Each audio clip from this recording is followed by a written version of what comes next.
नमस्कार, big debate में आपका स्वागत है। मैं हूं आपके साथ विजेंद्र विजय। सिंधिया सरकार और हुंकार, जी हां, आज बात इसी मुद्दे पर।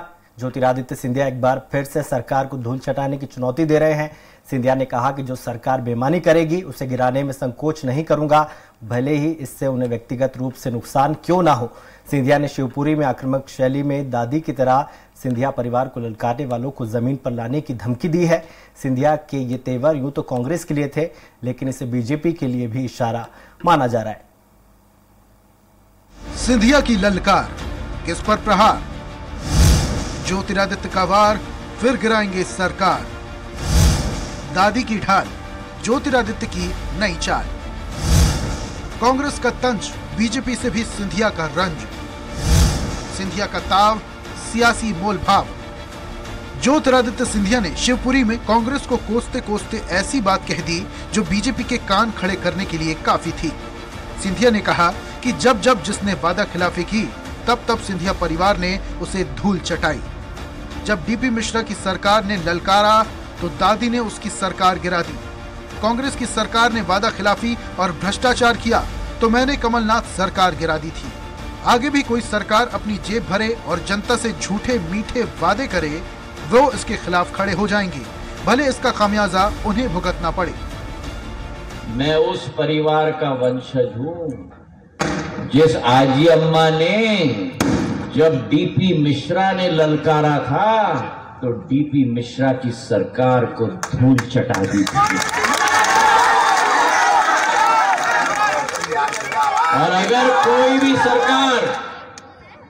भी सरकार मेरे जनता के साथ वादा खिलाफी करे, कोई भी सरकार मेरे जनता के साथ अन्याय करे, कोई भी सरकार सपना दिखाकर साकार करने के बजाय अपने पॉकेट को भरे, तो ये आपका सेवक और आपका योद्धा जमीन पर उतर के या तो उनको धूल चटा देगा या अपने आप समाप्त हो जाएगा।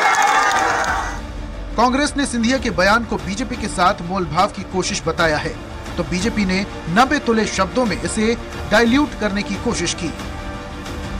ज्योतिरादित्य सिंधिया जी ने जिस तरह से गद्दारी करके कांग्रेस से वो बाहर गए हैं, तो उन्हें बहुत चीज़ों का एहसास है और वो जिस तरह से बार्गेनिंग करते हैं, उन्होंने अपने लोगों के लिए बार्गेनिंग करके, गद्दारी करके कांग्रेस से वो गए थे और सरकार भारतीय जनता पार्टी की बनाई, तो अब वो वापस उसी दौर में आ रहे हैं। उन्हें एहसास हो गया है कि ग्वालियर चंबल संभाग की जनता उनके चेहरे पे वोट नहीं करेगी और उनकी हालत चुनाव के बाद क्या होनी है भारतीय जनता पार्टी में, इसका पूर्वाभास उनको होने लग गया है, तो इसलिए इस तरह की बातें वो करने लगते हैं। देखिए, खुल्लम खुल्ला आदरणीय ज्योतिरादित्य सिंधिया जी ने कमलनाथ सरकार को एक्सपोज किया है और 15 महीने की कांग्रेस सरकार को एक्सपोज किया है। जिस प्रकार से कांग्रेस की सरकार ने जनता को ठगा, धोखा दिया, हर वर्ग को, मध्य प्रदेश को, तो उसको उन्होंने उद्धृत भी किया है, बताया भी है। और स्वाभाविक है कि वो एक अपमान झेलकर और जनता की पीड़ा को समझकर कांग्रेस सरकार को त्याग कर भारतीय जनता पार्टी में सम्मिलित। सिंधिया का ये बयान उस वक्त आया जब सूबे में चुनाव करीब है। बीजेपी ने सिंधिया गुट को तोड़कर सरकार बनाई थी। सरकार बनने के बाद सिंधिया समूह के मंत्रियों से जुड़े कुछ विवाद सुर्खियों में बने, तो कहा गया कि सिंधिया समर्थक मंत्री बीजेपी के निशाने पर हैं। चुनाव में सिंधिया पर समर्थकों को टिकट दिलवाने का भी दबाव आएगा। मंत्रिमंडल फेरबदल में भी सिंधिया समर्थकों पर आंच आने की खबरें आई थी। इस बीच सिंधिया के इन तेवरों को कांग्रेस के साथ बीजेपी को इशारे में दी गई धमकी माना जा रहा है। स्वराज एक्सप्रेस के लिए अतुल पाठक के साथ सलमान खान की रिपोर्ट। इस मसले पर ज्यादा चर्चा के लिए हमारे साथ मौजूद हैं डॉक्टर दिव्या गुप्ता, बीजेपी प्रवक्ता अभिनव बरोलिया जी हमारे साथ है, कांग्रेस प्रवक्ता स्टूडियो में, वरिष्ठ पत्रकार के शाइनी जी हमारे साथ है स्टूडियो में। आप तीनों मेहमानों का बहुत बहुत स्वागत है बिग डिबेट में। मेरा पहला सवाल है दिव्या जी से। दिव्या जी, 2020 में आपने सरकार तो बना ली, कहीं ऐसा ना हो कि 2023 में आपको इसकी कीमत चुकानी पड़े? बिल्कुल भी नहीं विजेन जी, ये मुझे लगता है कि एक शेर की दहाड़ है और शेर की दहाड़ होनी भी चाहिए जी। अभी कांग्रेस की लिस्ट जारी हुई। कांग्रेस जब देखो तब अपने कुनबे को जो बढ़ावा करती रहती है वो उन्होंने फिर देखा। कांग्रेस प्रहार करती रहती है, बार बार इस तरह के बयान देती है कि एक महाराज सरकार, एक शिवराज सरकार, एक नाराज सरकार, इस तरह के बेतुके बयान देती रहती है। तो तो शेर अपनी मांद में चुप तो नहीं बैठेगा जी, शेर दहाड़ेगा भी। और वो जमीनी का और बहुत जमीनी पकड़ वाले कद्दावर नेता है वो। उन्होंने कभी भी कांग्रेस को जब भी साथ दिया था, भरपूर साथ दिया था, पूरी योग्यता के साथ दिया था, पूरी लॉयल्टी के साथ साथ दिया था। लेकिन कांग्रेस उनको पचा नहीं पा रही थी, क्योंकि पुत्र मोह में डूबी हुई कांग्रेस, आकंठ डूबी हुई कांग्रेस। अभी हमने जो लिस्ट देखी उस लिस्ट में फिर वही परिवारवाद, जिसका इन्होंने पूरी तरह से पुरजोर, उदयपुर जो आपका कन्वेंशन था, उदयपुर कन्वेंशन में कांग्रेस ने ये बात कही थी, मानी थी कि परिवारवाद से हम दूर हटेंगे जी, लेकिन उसके बावजूद आपका मोह नहीं जाता। तो वो जो नेता है जिसने वो सब सहा है, जिसने वो सब देखा है, और किस तरह से उनको अपमानित करा गया था अपने पुत्र मोह के कारण, क्या वो भूल जाएंगे? क्या कोई भी व्यक्ति भूल सकता है? भूलना चाहिए भी नहीं।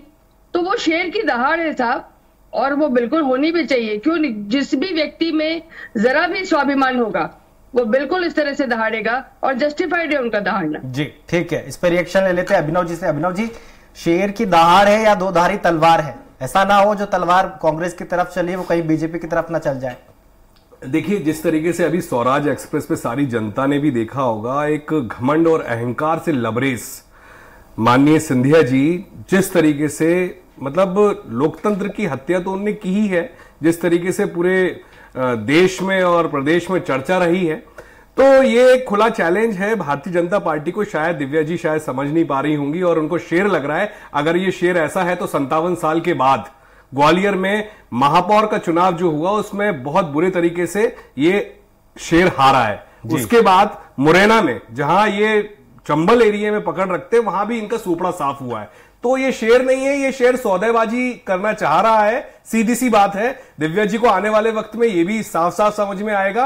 और मैं साफ साफ आपके चैनल पे ये बताना चाहूंगा कि इन्होंने जिस तरीके से सौदेबाजी कर भारतीय जनता पार्टी के साथ मिलकर सरकार बनाई है, ये पूरा देश और पूरा प्रदेश जानता है। और आने वाले समय में वो ठीक है, अभी इन लोग को समझ में नहीं आ रहा है, उनकी दहाड़ और शेर और ये सब बातें जो है सब धरी रह जाएंगी, क्योंकि इनके पास छल कपट के अलावा कुछ भी नहीं है। और ये जनता, इनका जो अभी आपने बयान सुनाया था उसमें देख के साफ साफ झलक रहा है कि घमंड और अहंकार से ये लबरेज है। ठीक है, ठीक है। शाइनी जी, कैसे देखती हैं आप इस बयान को? क्योंकि जिस शिवपुरी में ये बयान दिया है वहां पर वो 2019 में लोकसभा का चुनाव हार गए थे। जी देखिए, इसमें दो बातें हैं। पहली बात तो ये है, जो कांग्रेस है सिंधिया जी के जाने के बाद सरकार गिर गई है, वो जो एक कड़वाहट है वो आज तक नहीं भूल पाई है जी। और दूसरी तरफ बीजेपी के अंदर ये जो कांग्रेस के लोग इतने वहां पे हैं और उसके अंदर गुटबाजी जो हो रही है वो भी सिंधिया जी को साफ दिखाई देता है। तो कहीं ना कहीं, जैसे अभी दिव्या जी ने कहा कि शेर का दहाड़ है, तो शिवराज जी अपने आप को टाइगर बोलते हैं और दिव्या जी उन्हें शेर बता रहे। एक ही कुंभे में 2 शेर या 2 टाइगर नहीं हो सकते हैं। तो ये भी कहीं ना कहीं उसका रिफ्लेक्शन है। सिंधिया जी अपना ताकत बताना चाह रहे हैं बीजेपी के अंदर। चीता भी बोला जा सकता है क्योंकि एमपी में चीते आ चुके हैं। बिल्कुल। पर जो भी कुंभा है वहां पे तो या तो शेर रह सकते हैं या चीता रह सकते हैं, टाइगर रह सकते हैं। तो बात यह है कि अब मध्य प्रदेश में किसकी ताकत ज्यादा है ये दिखाने में आज शिवराज जी और सिंधिया जी के बीच में टकराव तो जरूर दिखाई दे रहा है जी। और ये कहीं ना कहीं उस तरफ इशारा दे रहा है। दिव्या जी, क्या एडजस्ट नहीं कर पा रहे हैं सिंधिया खेमा आपकी पार्टी में? मैं वही बोल रही हूँ कि it is all about perception. Perception आपको क्या दिखाई देता है वो एक अलग विषय होता है, लेकिन आप उसको किस तरह से इंटरप्रेट करते हैं वो एक अलग विषय होता है। शाइनी जी ने बहुत अच्छी बात कही, लेकिन माननीय शाइनी जी को बस बहुत ही उसी लहजे में कहना चाहूंगी कि शेर अपनी अपनी टेरिटरी जरूर मार्क करते हैं और अपनी अपनी जगह शेर जरूर अपना अपना राज जरूर करते हैं। तो वो 2 शेर रह सकते हैं, ऐसी बात नहीं है। जहां हम जाते हैं वहां पे हमको दिखाई देता है जी। खैर वो एक अलग विषय है। लेकिन देखिए, कांग्रेस का ये नासूर है, और ये नासूर जो है वो बहता हुआ जख्म है उनका, क्योंकि वो उस चीज को भुला नहीं पा रहे। क्योंकि आपने जब एक नेता को खोया है तो आप जानते हैं कि आपने वो नेता को किन कारणों से खोया है। अगर आप उसको मानना नहीं चाह रहे, उसको आप एडमिट नहीं करना चाह रहे, तो ये आपकी प्रॉब्लम है। लेकिन आप जानते हैं अंदर ही अंदर कि ये आपका अपना एक बिहेवियर था, जिस बिहेवियर के कारण आपने कद्दावर नेता को खोया। वो जो नेता है वो स्वाभिमान के साथ अगर जी रहा है, वो अपने ही टेरिटरी में है। देखिए, ग्वालियर, चंबल, शिवपुरी, ये मुरैना, ये उनका अपना गढ़ है। अपने गढ़ में अगर वो वहां है और जनता के साथ हैं, तो बिल्कुल होना चाहिए उनको, क्योंकि ये उनका वर्चस्व है वहां पर। तो अगर वो अपने क्षेत्र में जनता की पुरजोर आवाज नहीं बनेंगे, तो फिर क्या करेंगे? वो बनना है उनको वहीं उनको अपना वर्चस्व अपनी जनता के साथ खड़े रहकर दिखाना है। तो क्यों ना होगा? तो कांग्रेस को इस बात की तकलीफ होती है कि वहां अपना वर्चस्व क्यों दिखा रहे। ठीक है, अभिनव जी, आपको क्या लगता है कि जिस तरह से निकाय चुनाव में आपका मेयर बना ग्वालियर में, वोट ट्रांसफर नहीं हुआ, तो आपको क्या ऐसा लग रहा है कि 2023 में सिंधिया प्रासंगिक नहीं रहेंगे? देखिए, बिल्कुल भी प्रासंगिक नहीं है। और मैं तो, ठीक है आपने डिबेट रखी, सिंधिया जी के बारे में कोई बात भी नहीं करता है। मैं दिव्या जी को बताना चाहूंगा, सिंधिया जी ग्वालियर, मुरैना, गुना, शिवपुरी सब जगह से कोई गढ़ नहीं है, कोई शेर नहीं है। निकास यात्रा में साफ साफ दिख रहा है किस तरीके से पूरी जगह वीडियोस आपने देखे होंगे। आज तक बचे हुए 3 दिन बचे हैं, ये निकास यात्रा में जनता ने दुड़कियां लगवा दी इनके मंत्रियों, विधायकों को, सबको। लेकिन लोक लज्जा नहीं बची है भारतीय जनता पार्टी के नेताओं के पास, किसी के पास भी नहीं बची है। सिंधिया जी भी अपनी हुंकार भर रहे हैं, दहाड़ रहे हैं, कोई नहीं दहाड़ रहा है। अभी जनता के बीच में चले जाए तो जनता किस तरीके से दौड़ाएगी ऐसे शेरों को, वो जनता जवाब दे रही है लगातार। 150 से 160 जगह पर लगातार जनता दौड़ा रही है। लेकिन फिर भी घमंड और अहंकार से लबरेज खड़े हो कह रहे मैं ये कर दूंगा, जमीन पे उतर जाऊंगा। अरे उन शिक्षकों के लिए जमीन पे उतर जाते जिनके लिए लड़ने के लिए बैठे थे। वो शिक्षक वो किस तरीके से बेचारे प्रदर्शन कर रहे हैं, उनकी आवाज तो बन नहीं पा रहे हैं सिंधिया जी। ग्वालियर, मुरैना में पूरे तरीके से सुपड़ा साफ हो गया, उसके बाद भी दहाड़ रहे हैं हमारे सिंधिया जी। यहां पे सिंधिया जी कोई मुद्दा नहीं है। सिंधिया जी सिर्फ टिकटों के लिए बंदरवाट कर रहे हैं, डराना चाह रहे हैं। यह भारतीय जनता पार्टी का अंदर खाने का मामला है, गुटबाजी है। सकलेचा जी ने वहां पे उद्घाटन के लिए जाना था ग्वालियर मेले में, लेकिन वहां पे सिंधिया जी ने पहले से वो कर दिया। वो विवाद सबके सामने है, पूरे तरीके से गुटबाजी में है और कुछ नहीं है। ये सिर्फ अपने मुंह मियां मिट्ठू बन रहे हैं। आने वाले 23 में सब समझ में आ जाएगा कौन जीतेगा कौन हारेगा। ठीक है दिव्या जी, जो जमीनी हकीकत है, क्या आपकी पार्टी उसको पढ़ नहीं पा रही है, देख नहीं पा रही है? देखिए, जो गुटबाजी के पुरजोर भरी हुई कांग्रेस है, जहां पे कोई एक पावर सेंटर नहीं है, multiple people, multiple power centres, हर एक व्यक्ति अपना अपना एक पावर सेंटर लेकर बैठा हुआ है। दिग्विजय सिंह जी अलग है, कमलनाथ जी अलग है, और बेचारे अरुण यादव जी को तो आपने बिल्कुल सौतेला ही बना दिया। और बेचारे आज थोड़े लक्ष्मण सिंह जी में थोड़ी अस्मिता थी तो उन्होंने बोला चलिए मुझे हटा दीजिए, अलावा जी को दे दीजिए। मतलब आप इमेजिन तो करिए कांग्रेस में किस तरह के पावर सेंटर्स हैं और किस तरह की खींचतान है, और आप हमको तेवर दिखा रहे हैं। आप मुझे ये बता दीजिए बरोरे जी कि आपके हाथ से हाथ जोड़ो, थोड़ा सा डर है दिग्विजय सिंह और कमलनाथ जी। आप शायद जिस तरीके से 40 साल का इतिहास है दिग्विजय सिंह जी का राजनीति में, उसका अनुभव आपको नहीं होगा। हर विधानसभा में उनकी पकड़ है, उनके अनुभव, और जिस तरीके से किसी की भी कोई गुटबाजी आप लोग खुद फैलाते हैं। आप कहते हैं अरुण यादव जी से विवाद है, कमलनाथ जी के साथ बैठकर अरुण यादव जी खुद साथ में जाते हैं, राहुल भैया, अभी सब कुछ साथ में हो रहा है। लेकिन आप लोग क्या है, कमलनाथ जी के मंदिर जाने पर, कभी दिग्विजय सिंह जी के लोगों के बीच में जाने पर, अरे हम पूरी ताकत से जनता के साथ लड़ रहे हैं। दिव्या जी, चाचा भतीजा, दिव्या जी कुछ नहीं है, दिव्या जी कुछ नहीं है, भ्रम है आपका। आपको लग रहा है ऐसा, परिवारवाद आपके यहाँ है। जय शाह से लेके अमित शाह से लेके आप मुझे बता दीजिए, अपने अंदर खाने देखिए कि आप लोग किस तरीके से बटे हुए हो। आप लोग छिन्न हो चुके हो मैडम, आपकी पार्टी पूरी तरीके से खत्म हो चुकी है। एक मल्टीनेशनल कंपनी बन चुकी है भारतीय जनता पार्टी। आप ये मानिए, ये देश के लिए जनता के लिए कहीं भी नहीं है। प्राइवेट लिमिटेड कंपनी नहीं। अरे आपकी पार्टी बन चुकी है। पार्टी को आपके हमारे यहाँ लोकतंत्र है, हम लोकतंत्र से चलने वाली पार्टी है। हमारे यहाँ खड़गे जी और शशि थरूर जी के बीच में चुनाव हुआ, जनता ने देखा। हमारे यहाँ कोई परिवारवाद नहीं है, कुछ भी नहीं है। हम लोग साफ राजनीति करते हैं, जनता के लिए लड़ाई लड़ते हैं, जनता के बीच में रहते हैं। ऐसा नहीं कि रबर स्टैंप बना दिया जेपी नड्डा जी को कि ये फिर से रहेंगे। आपके यहाँ लोकतंत्र नहीं है मैडम। चिल्लाने से कुछ नहीं होगा, चिल्लाने से कुछ नहीं होगा। आपके पास आना चाहूंगा, क्या ये सही है कि बार्गेन करने के लिए इस तरह का बयान दिया गया है, क्योंकि चुनाव आने वाले हैं, उनको डर है कि उनके खेमे के विधायकों की टिकट ना कट जाए?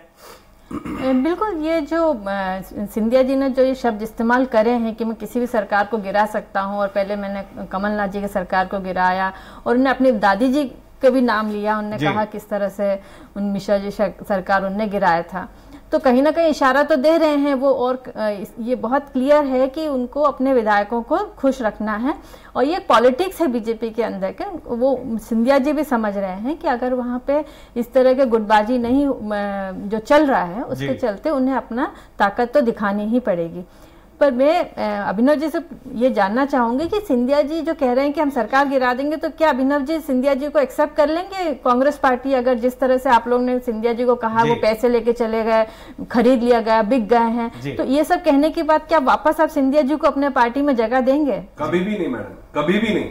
ये राहुल जी ने भी बोला है कि जो एक बार ये जो शेर बोल रहे हैं, ये वो शेर नहीं है, ये गीदड़ है, जो जिस तरीके से धोखा देकर जाता है वो कभी भी पार्टी में पलट के नहीं आ सकता। ये साफ साफ स्पष्ट है। और कांग्रेस पार्टी, सिंधिया, आज आपने डिबेट रखी है तो मैं इनके बारे में बात कर रहा हूं, लेकिन ग्वालियर, मुरैना, चंबल, पूरी जगह पे सिंधिया जी का सूपड़ा साफ हो चुका है। सिर्फ बार्गेनिंग की राजनीति कर रहे हैं कि उनके लोगों को कैसे भी करके टिकट मिल जाए, क्योंकि नगर निगम में भी उनको मुंह की खानी पड़ी थी, उनके लोगों को टिकट तक नहीं मिला था। तो ये सिर्फ सौदेबाजी की राजनीति करना जानते हैं सिंधिया जी, इसके अलावा और कुछ नहीं जानते।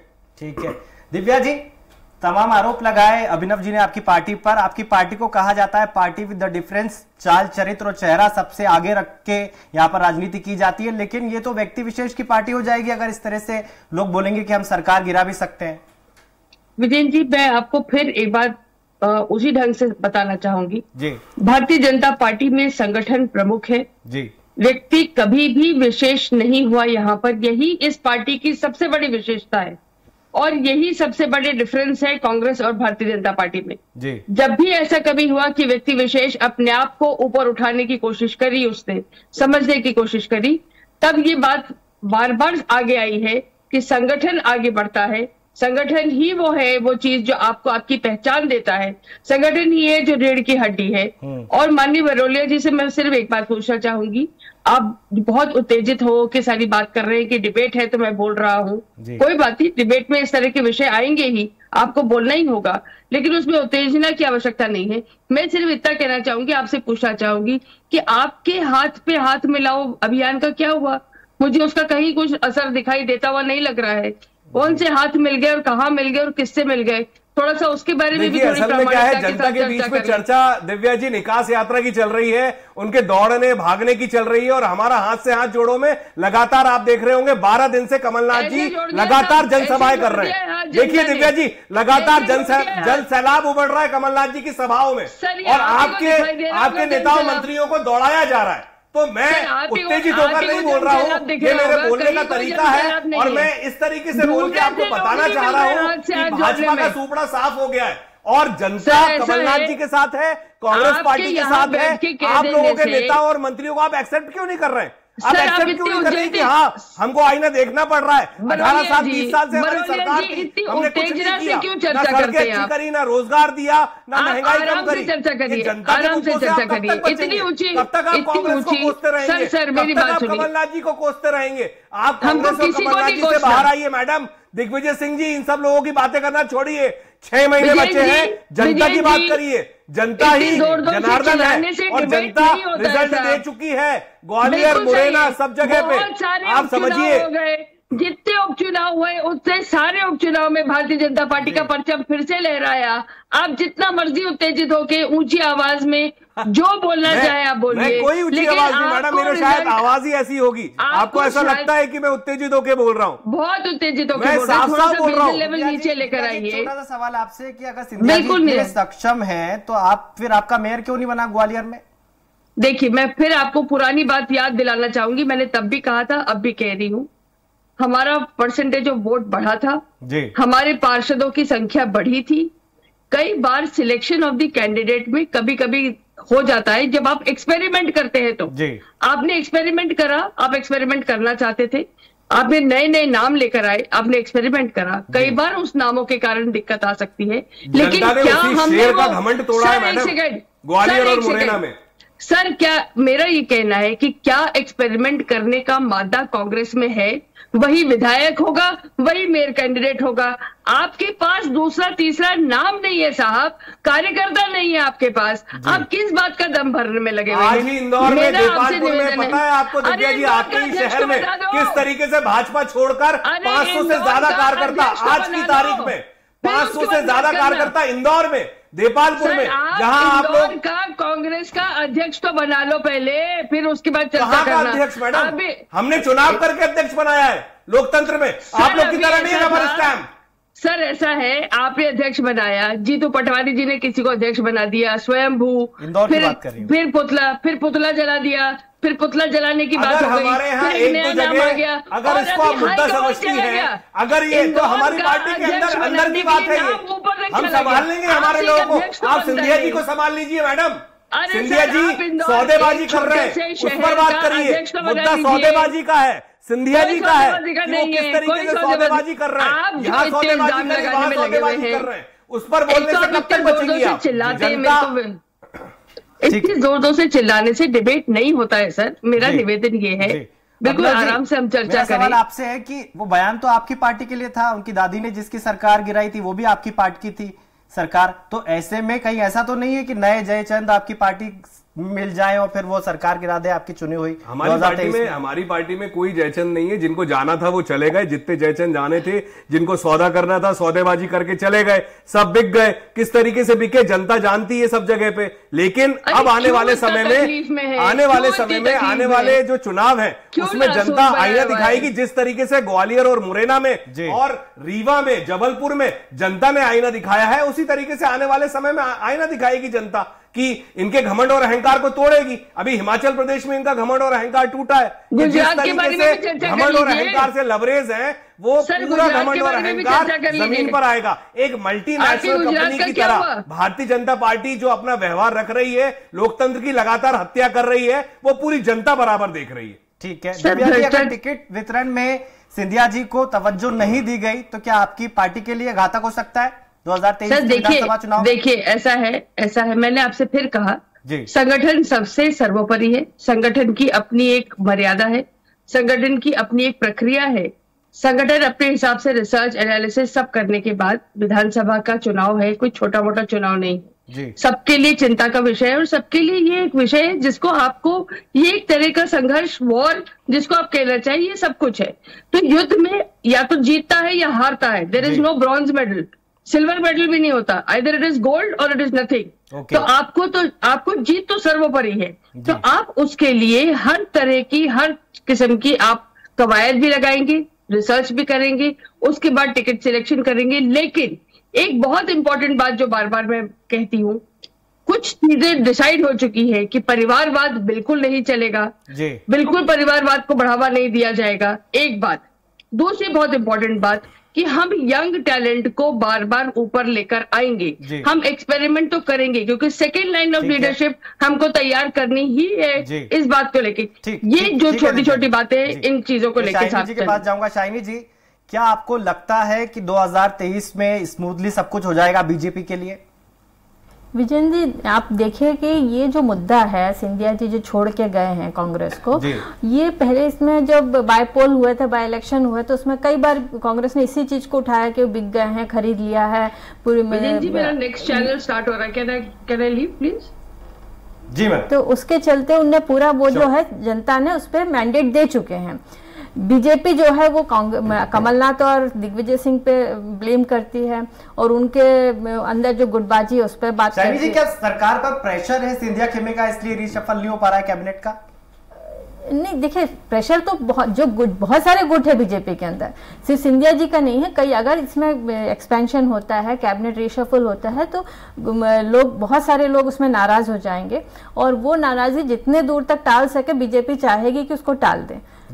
चुनाव के पहले इस तरह की चीजें थोड़ा सा। बहुत बहुत शुक्रिया शाइनी जी, आपका भी, दिव्या जी आपका भी बहुत बहुत शुक्रिया, अभिनव भाई आपका भी बहुत बहुत शुक्रिया स्टूडियो में आने के लिए और चर्चा में भाग लेने के लिए। कुछ बातें इशारों में की जाती है, इसलिए कहा जाता है समझदार को इशारा काफी है। ऐसे में बीजेपी सिंधिया को नाराज करने का जोखिम लेगी या फिर सिंधिया बीजेपी के सच्चे सिपाही बनकर काम करते रहेंगे, ये तो आने वाला वक्त ही बताएगा। बिग डिबेट में इतना ही। आप देखते रहिए स्वराज एक्सप्रेस। नमस्कार।